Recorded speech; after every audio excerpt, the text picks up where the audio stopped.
जरा इसकी खूबियों के बारे में चर्चा कर लेते हैं और ये भी समझ लेते हैं कि अगर इसे अपग्रेड करने की जरूरत पड़ी है तो इसके पीछे का कारण क्या है। मनोज, देखिए क्या होता है कि मॉडर्नाइजेशन ऑफ एयरफोर्स या आर्मी या किसी भी सर्विस का मॉडर्नाइजेशन एक कंटिन्यूअस प्रोसेस है।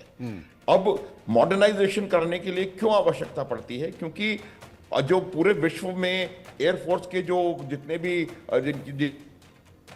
जिन देशों के पास एयरफोर्सेस हैं वो अपने एयरफोर्सेस को अपग्रेड कर रही हैं, नए नए जहाज बना करके ला रही हैं, तो उनका उनसे बराबरी करने के लिए मुझे लगता है कि ये कंटिन्यूअसली अपग्रेडेशन एयर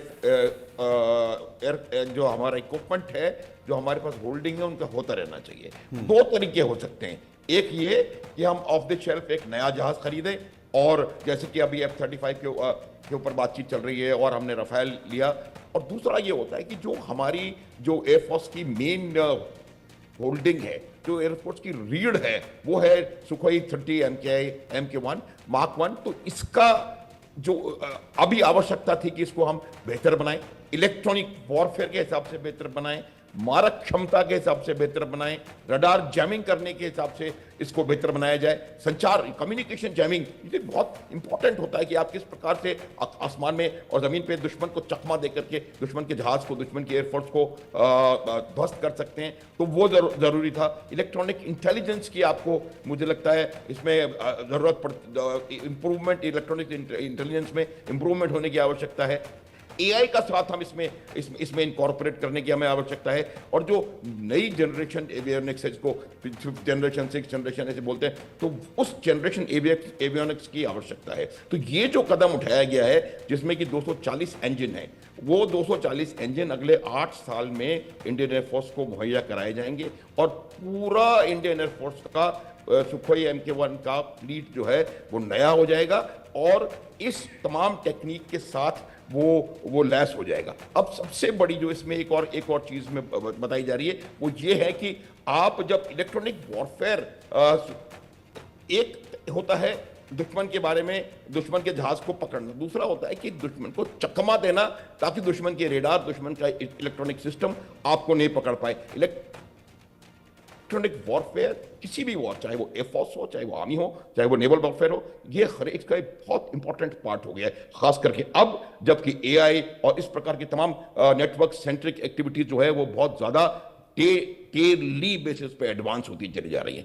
दूसरी जो सबसे बड़ी बात यह है कि इसमें इस अपग्रेडेशन में इंजन, जैसा आपने बताया रिपोर्ट में कि ये इंडिया में बनेगा, तो ये एक बहुत बड़ा कदम है एक आर्म्ड फोर्सेस मॉडर्नाइजेशन को आत्मनिर्भरता की ओर ले जाने का। आप देखें किस प्रकार से आज जो युद्ध चल रहे हैं दुनिया में, चाहे वो यूक्रेन हो या कोई भी हो, सबसे बड़ा लेसन जो उस युद्ध का है वो ये है कि आप किस प्रकार से अपनी सप्लाई चेन को, किस प्रकार से अपने जो इसकी जो लॉजिस्टिक्स है उसको मेंटेन कर पाते हैं। आज अमेरिका ने हाथ खींचा, यूक्रेन की हालत पस्त।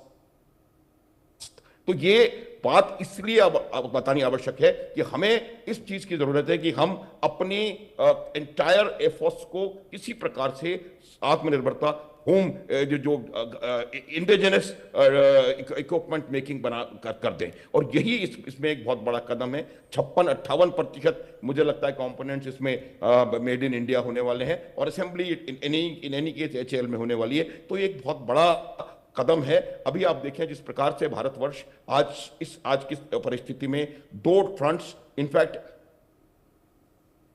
तीसरा फ्रंट भी कहीं ना कहीं एक्टिव होता चला जा रहा है, बांग्लादेश, पाकिस्तान और चाइना। तो हमें क्वालिटेटिव एंड क्वांटिटेटिव ये बात आप समझें कि क्वालिटी अपने फाइटर जेट्स की, अपने एयरक्राफ्ट की, एयरफोर्स की बेहतर करनी है, मॉडर्नाइज करना है उस एयरफोर्स को, साथ ही साथ हमें आवश्यकता है क्वांटिटी बढ़ाने की। अभी आप देखेंगे हमारे पास 31 स्क्वाड्रन्स हैं। हमको अगर इन तीनों फ्रंट्स पे एक साथ कहीं ना कहीं लड़ने की आवश्यकता पड़ी तो आपको क्वालिटेटिव इंप्रूवमेंट के साथ साथ क्वांटिटी भी बढ़ानी पड़ेगी। तो मेरा ये मानना है कि ये एक बहुत बड़ा कदम है कि आप अपना जो मेन स्टे है इंडियन एयरफोर्स का उसको अपग्रेड कर दें, उसमें बहुत अल्ट्रा मॉडर्न इलेक्ट्रॉनिक वॉरफेयर और मॉडर्न एवियोनिक्स को उसमें फिट कर दें इंडिजिनसली 90 जितना परसेंटेज है, और उसके अलावा हम कुछ जहाज खरीदें, चाहे वो रफेल हो, चाहे वो F-35 हो, या कोई भी हो, जो आपकी आवश्यकता है उस आवश्यकता को ध्यान में रखते हुए मुझे लगता है कि हमें इसमें भी इंप्रूवमेंट करने की आवश्यकता है। तो अभी आप देखेंगे कि ये जो एयरक्राफ्ट है, ये हो सकता था कि अगले 5 से 7 साल में अगर इसमें हम मॉडर्नाइजेशन और इंजन अपग्रेडेशन नहीं करते तो शायद ये फेज आउट हो जाता। लेकिन अब ये करने के साथ ये मुझे लग रहा है कि हमने इसको कम से कम 3 दशक की एज इसकी हमने बढ़ा दी है, और ये इस शताब्दी के मध्य तक बड़े आराम से, बहुत कामयाबी से और बहुत खूबी के साथ दुश्मनों का संहार कर सकता है। एक इसकी सबसे बड़ी जो क्वालिटी है, देखिए मैं ये बात हमेशा से कहता रहा हूं मनोज, अगर आपको याद भी हो कि जो मशीन होती है उससे कहीं ज्यादा जरूरी मैन बिहाइंड द मशीन होता है। आप देखेंगे कैसे MiG-21 से F-16 गिराया जा सकता है, ये अभिनंदन ने करके दिखाया 2019 में। तो ये मेरा मानना है कि हमें ये इस प्रकार के मॉडर्नाइजेशन भी करते रहना चाहिए, और हमारा जो पायलट्स का जो बेस है, that is second to none. तो वो इसमें अगर मान लीजिए आप टेक्नोलॉजिकली उतने एडवांस नहीं भी हैं, तो वो उसका सही प्रयोग करके और आपको रिजल्ट निकाल के देंगे। लेकिन फिर भी मैं बता रहा हूं, आपको आवश्यकता है इनको अपग्रेड करने की। और इसका एक चीज और है, ये ट्विन इंजन है।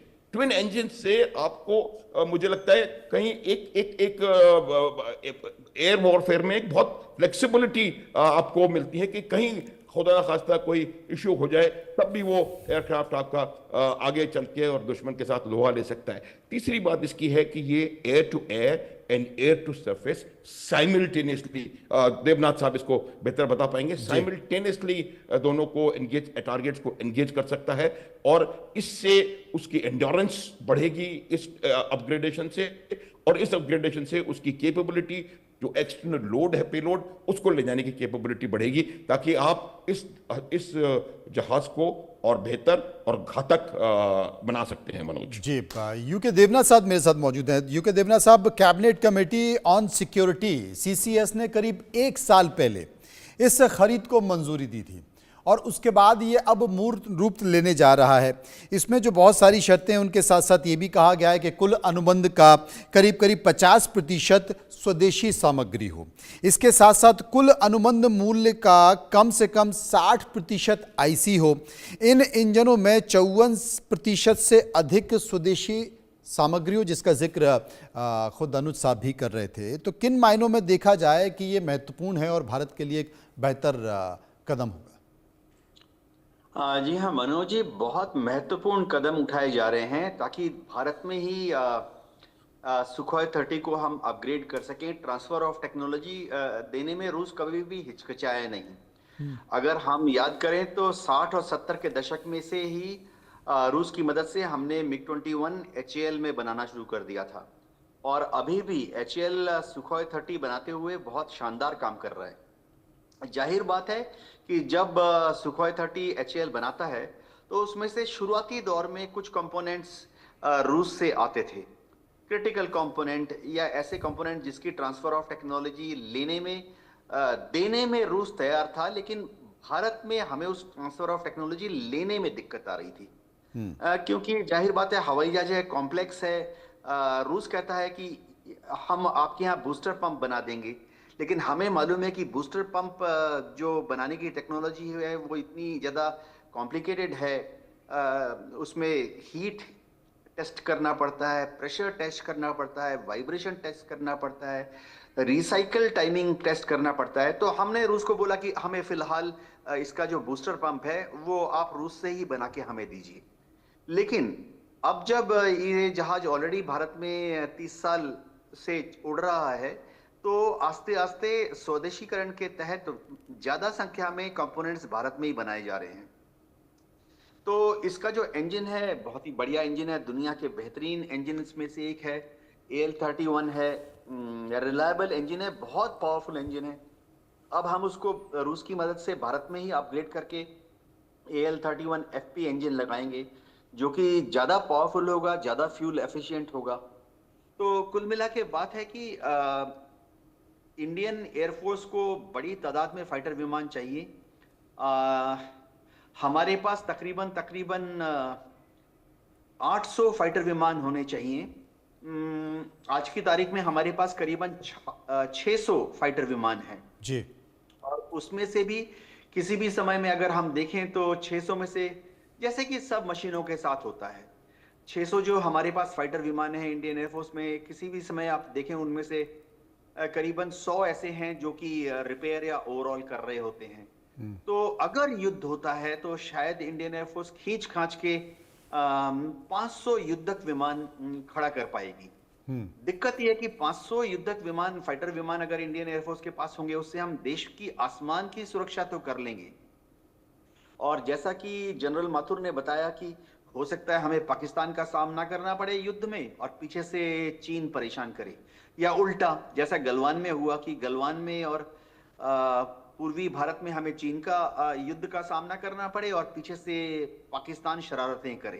तो ऐसी हालत में 500 फाइटर विमान कम पड़ जाएंगे। हम इंडियन एयरफोर्स 500 फाइटर विमान के साथ या 400 फाइटर विमान के साथ भारत के आसमान की सुरक्षा तो कर देगी।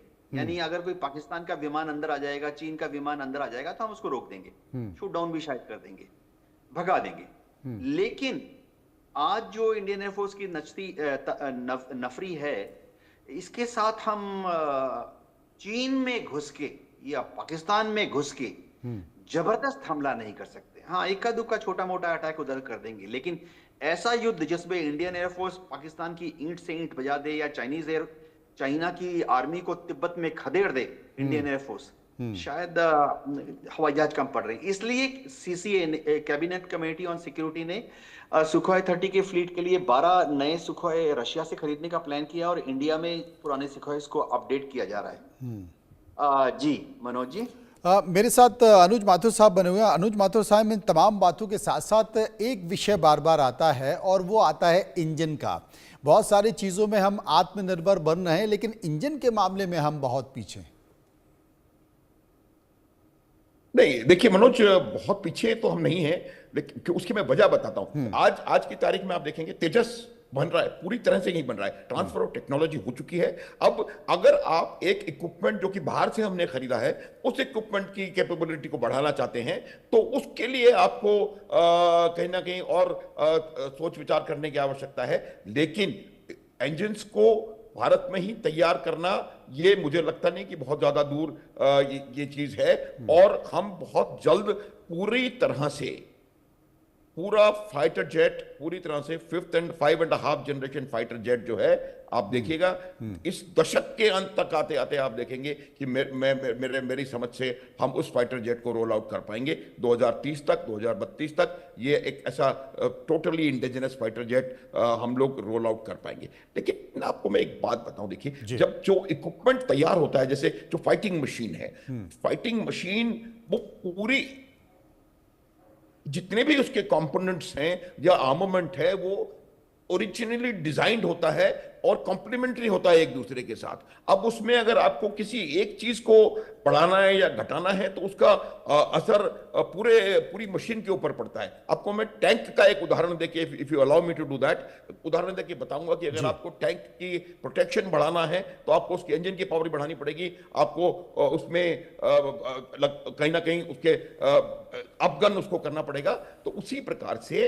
इसका भी जब अपग्रेडेशन होता है, तो तमाम चीजों को साथ में देखा जाता है और साथ में रखा जाता है जब ओरिजिनली बना होता है। अगर फिर तो इसमें एक चीज अपग्रेड होगी, तो उसमें बाकी कंपोनेंट्स को भी अपग्रेड करना उसी हिसाब से जरूरी हो जाएगा। आपकी बात से मैं पार्शियली सहमत हूं कि इंजन बनाने के क्षेत्र में हम उतना एडवांस नहीं है, लेकिन मेरा यह मानना है कि जिस प्रकार से हम आगे बढ़ते चले जा रहे हैं, ये सिर्फ 4-5 साल की बात और है, उसके बाद इंजन पूरी तरह से भारत में मैन्युफैक्चर होगा और हम पूर्णतया आत्मनिर्भर हो जाएंगे एयर फाइटर जेट बनाने के सिस्टम में। अब इसमें देखिए, जो रडार सिस्टम है, वो रडार सिस्टम बहुत ज्यादा मेरे हिसाब से इंपॉर्टेंट होता है, क्योंकि आपको इलेक्ट्रॉनिक इलेक्ट्रॉनिक वॉरफेयर जो है, इलेक्ट्रॉनिक वॉरफेयर सबसे ज्यादा मुझे लगता है कि किसी भी प्रकार के वॉरफेयर में बहुत आवश्यक है। और इसी वजह से हमें इसकी जरूरत है कि हम इसकी इंजन की ताकत को और उस इंजन की ताकत का प्रयोग करते हुए बाकी जितने भी इक्विपमेंट, उसके साथ जितने भी गैजेट्स लगे हुए हैं, उनको उनके ऑपरेशन को स्मूथ बनाया जाए। तो इसलिए ये बहुत अच्छा कदम है और मेरा मानना है कि पूरा का पूरा कंपोनेंट्स भले ही बाहर से आ रहे हैं, पूरा यहां बनाया जा रहा है और ये एंटायर अपग्रेडेशन यही होगा। और थोड़े दिनों बाद आप देखेंगे कि हम पूरी तरह इंजन बनाने में भी सक्षम हो गए। अब मैं एक चीज और आपको बताना चाहता हूं कि जो डिफेंस आत्मनिर्भरता की बात कर रहे हैं, अब देखिए जो दो डिफेंस कॉरिडोर्स बनाई गई हैं, एक उत्तर प्रदेश में और एक तमिलनाडु में, उसका भी मकसद यही है कि हम इवेंचुअली ये प्रयास कर रहे हैं कि हमें किसी भी कंपोनेंट के लिए किसी भी देश की तरफ देखने की जरूरत ना पड़े, क्योंकि permanent friends no permanent enemies no permanent interest. तो पता नहीं कब किसका इंटरेस्ट हमसे खिलाफ हो जाए। तो ये जो चीज कदम उठाया गया है, ये मुझे लगता है कि बहुत बहुत बहुत बेहतरीन कदम होगा है। और हम आने वाले समय में न केवल डिफेंस प्रोडक्शन में आत्मनिर्भर होंगे, बल्कि हम एक डिफेंस प्रोडक्ट्स एक्सपोर्टिंग नेशन बनेंगे। ऑलरेडी हमने कई जो मिसाइल है उसको हमने वियतनाम को दे दिया है, हमने फिलीपींस को दे दिया है, अब इंडोनेशिया भी उसको लेने में इंटरेस्ट दिखा रहा है। तो ये तमाम चीजें जो हो रही हैं, देखिए मनोज, ये इसीलिए हो पा रही हैं कि हम लोग आगे का सोच रहे हैं, हम लोग आत्मनिर्भरता की वहीं तक की नहीं सोच रहे हैं, हम एक्सपोर्टर बनने की तरफ सोच रहे हैं। तो जब इस प्रकार की सोच होगी और इस प्रकार की सोच से एक सिस्टमेटिक तरीके से आप काम करना शुरू करेंगे, तो निश्चित रूप से हम एक बेहतर इक्विपमेंट सिस्टम बना करके और दूसरों को देने में सक्षम हो जाएंगे। सुरक्षा के मामले में सरकार वाकई बेहतर कदम उठा रही है। बहुत बहुत शुक्रिया करेंगे अनुज साहब का, शुक्रिया करेंगे देवनाथ जी का जो मेरे साथ इस चर्चा में मौजूद रहे। इस वक्त एक बड़ी खबर